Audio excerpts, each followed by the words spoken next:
Hello there. Have you been? Hey Ryan, it's been a while. By the way, what's this important news? Listen up. Believe it or not, your dear brother's finally getting married. No way, congratulations! My name is Cindy. I live with my husband Alex. We live quite a distance from our hometown within plane travel range, so we don't get to see our families often. So I got the news of Ryan's upcoming marriage over the phone. Is Alex doing well? If he's not, let me share my happy news with him. I'm sure it'll cheer him up. What's that all about? Well, I think he'll be happy. He's at work right now, so I'll tell him later. I appreciate it. Also, I wanted to check if you could possibly come back home this or next month. Is this about meeting your fiancé? Yes. You guys have the busiest jobs, don't you? That's why I was thinking about scheduling around your availability. Alex and I work in a specific field, where, although we mainly work from home, we hardly have any regular days off. Therefore, when situations like this arise, we usually work ahead to create some free time and plan accordingly. But, sorry Ryan, we're really busy with work at this time. If we can free up any time, it would probably not be until half a year from now. I see. What about the wedding? If you have a tentative date, I can make sure to be free that month. Well, we plan to do it in June, so about half a year from now. It might just coincide with when you're free. Well then, our first meeting could be at the wedding. But I'll talk to Alex. He might be able to make some time. Great. Let me know once you figure out your schedule. After hanging up with Ryan, I got back to work. About 2 hours later, Alex came out of his office and I stopped him. Hey Alex, I got a call from Ryan earlier. He's getting married. Really? That's wonderful. But he consulted me about wanting to meet sometime this month or next. You know how we're both really busy right now, right? So I told him it might be difficult. Yeah, these next couple of months might be tough. What about the wedding? He plans to have it about a half a year from now. We might be able to make that. Plus, you'll be around 7 months pregnant by then, right? Yeah. Actually, I was pregnant. I was not yet in the stable period. So, regardless of work, I was thinking of waiting until I got to that stable period. I might be overthinking it a bit, but still. Well, I'm sure Ryan understands. Oh! Did I forget to tell Ryan about the pregnancy? What? You didn't tell him you're pregnant? Well, I told our parents, and I thought they would relay the message. I guess he doesn't know, since we didn't talk about it. You need to call him right now. Alright. Sure enough, Ryan was surprised to find out, as he didn't know. It seemed that our parents thought I had contacted him directly, so he told me again not to push myself. By the time 3 months had passed since receiving the call from Ryan, I had reached my stable period. Our baby was growing healthily inside of me, and everything was going well. And my work was proceeding faster than expected, and I was able to secure some days off. I think we might be able to come over next week. But what about your fiancé? She said it's okay when I checked. Oh, by the way, you might know Stacy, my fiancé. Stacy? Did I have a friend with that name? Well, you'll know when you see her, right? Despite hearing about his fiancé from my brother, Ryan, no one immediately comes to mind. However, since we're both from the same small town, I thought there might be some mutual friends. So I was looking forward to meeting his fiancé when I went back home. Then, on the day of my return, Ryan brought his fiancé to our family home. Nice to meet you! Ah, I knew it! You're Cindy, right? Do you remember me? I'm Stacy! Ah, Stacy, of course I remember you. As my brother said, his fiancée was indeed Stacy, my middle school classmate. But she wasn't a friend of mine. The reason was simple. She used to bully me back in middle school. She did unspeakable things a lot. Cindy, what's wrong? No, it's just surprising to see you after such a long time. You haven't changed at all. You're still cute. Stacy then turned her smile towards me, and then her gaze moved to my belly. By the way, you're pregnant, aren't you? Congratulations! Can I touch your belly? Yeah? Stacy gently stroked my belly. I suddenly felt a chill run down my spine. Sensing my discomfort, Alex asked, Are you okay? Do you feel unwell? Why don't you lie down a bit? Are you okay?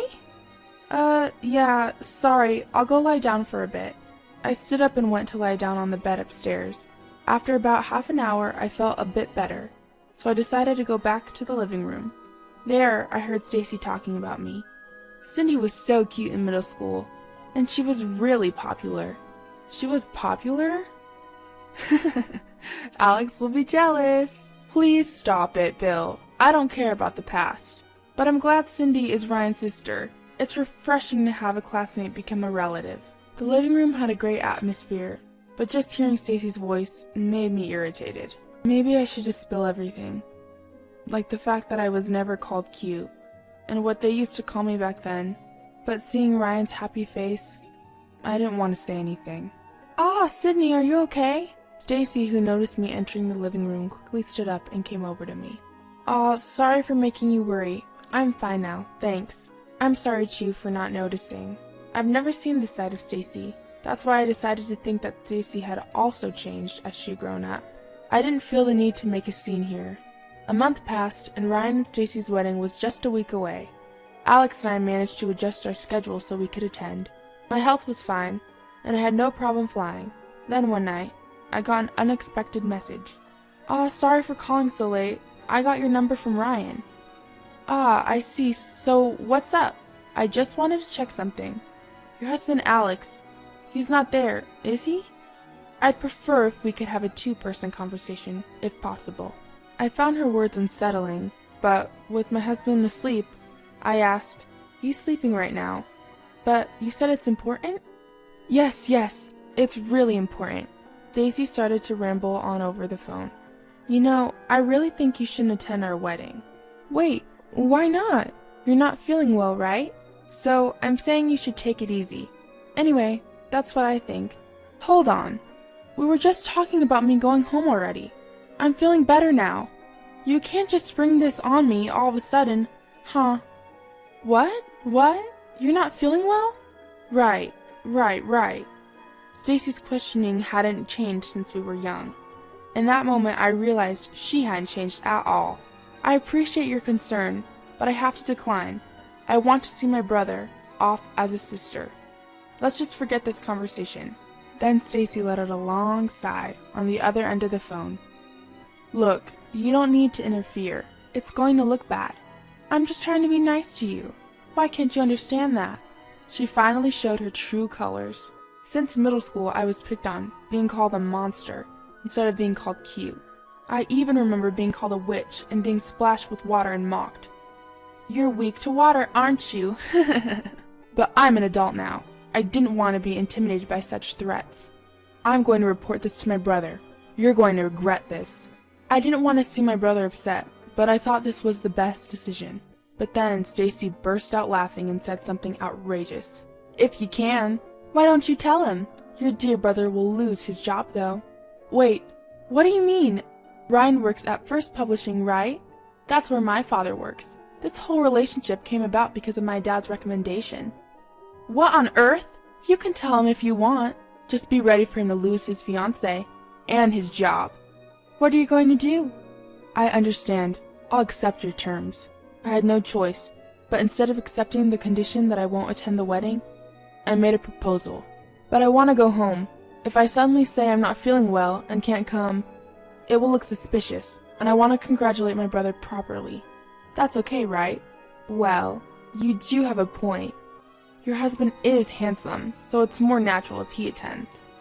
Alright, you have my permission. Who does she think she is? I held back my indication and hung up the phone.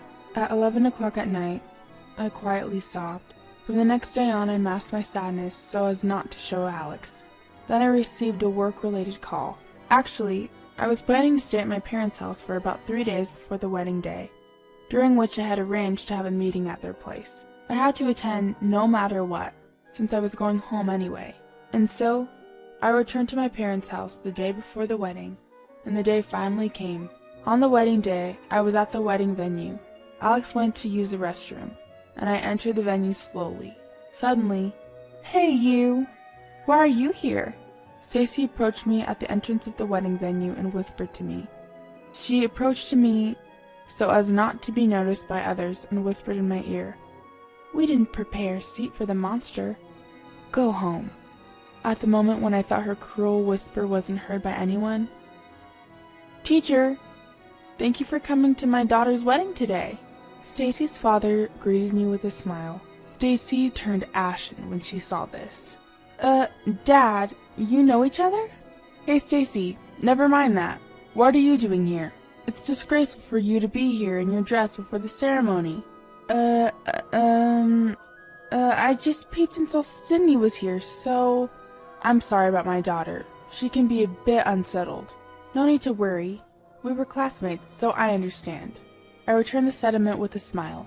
Stacy was also smiling at me, but her eyes were not laughing. Is Alex here too? Yes, he is. He's just in the restroom. Really? Well, I'm glad to hear that our children are getting married. And we're becoming relatives. Both of you are our company's top creators. I'm proud of that. Oh, please don't flatter us. What does that mean, top creators? Don't you know? Cindy is a famous comic artist, known as Cindy Lim, and her husband is a famous mystery novelist, Mr. Alex Martin. What? I didn't know. We as a couple are thriving as creators. Unfortunately, we have so much work that it's hard to take days off. Stacy, understanding the situation and the relationship with her father, turned her gaze toward me and beamed. No way! You should have told me sooner. This is news to me. Anyway, wait in the lounge. Did you check in? I'm so happy to become your relative today. Take care of yourself. If anything happens during the ceremony, tell me right away, okay? See you later. Stacy spoke quickly and tried to leave the place as if escaping. However, I had no intention of attending this wedding. The reason being, Alex and I were planning to cancel at the last minute. I took out the voice recorder hanging from my neck and played it. We didn't prepare a seat for a monster. Go home. I played it over and over again, stopping it, rewinding it, and playing it again. What? What is this? I'm sorry, but your daughter said this, so we will be absent. Stacy stopped in her tracks at this and gave a bitter smile. What? What is that? That's not my voice. The voice recorders these days are handy, aren't they? They can even display when and where they were recorded. Hey, what does this mean? Stacy's father, his face turning red, confronted Stacy. Stacy continued to deny in a teary voice. But even if you say there's no evidence or not, I've been called a monster by your daughter, and have been treated badly since middle school. Because of this, I will also be missing tomorrow's project. Wait a minute, isn't tomorrow an important joint project meeting? It's a major project that will decide the fate of our company. Already, the ads are running everywhere. If the project disappears, it'll be disastrous. Yes, I know, but I will also be absent. Alex came to my side and moved the conversation forward. No way, can't you do something? Well, actually, your daughter was calling my wife in the middle of the night, saying something that was almost threatening, so I won't forgive anyone who makes my wife suffer. And now that Stacy's taken her brother hostage, I suggested to my wife that it would be best for us to do this. What? Stacy, what have you done?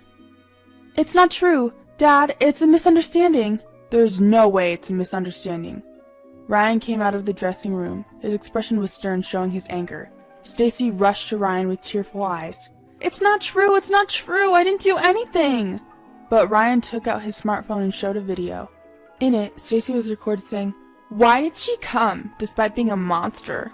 I'll kick her out," and running from the dressing room on the second floor. My buddy happened to be filming you when you came out in your wedding dress. You can't deny it now, can you? Stacy collapsed. I'm truly sorry. I didn't realize at all. I'm the one who should apologize. It's okay. You did nothing wrong. And thanks, Alex. We'll have to call off today, so you can go home ahead of us. Being told this by my brother, I returned home with Alex. Of course, the wedding was canceled. In the evening, Stacy's parents came to apologize, bringing Stacy with them. Naturally, because my brother was involved, the project is to be continued as expected. Work is work. I always thought personal matters didn't matter, and then Stacy was disowned by her parents. The punishment for using her father's name to scrape the project was severe, they said. Originally, Stacy had secured a contract job through her father's connections, but she resigned after receiving cold treatment, and she's now job hunting. Of course, she has to pay for the wedding cancellation fees and compensation, so she's scraping by with a part-time job now. Meanwhile, my brother continues to enjoy his work. He said he was done with marriage, But half a year later, I got a proud text that he'd fallen in love with my assistant. Of course, she's a really nice person, but as a sister, I'm a bit taken aback by his quick turnaround. Well, as long as he's happy, that's all that matters.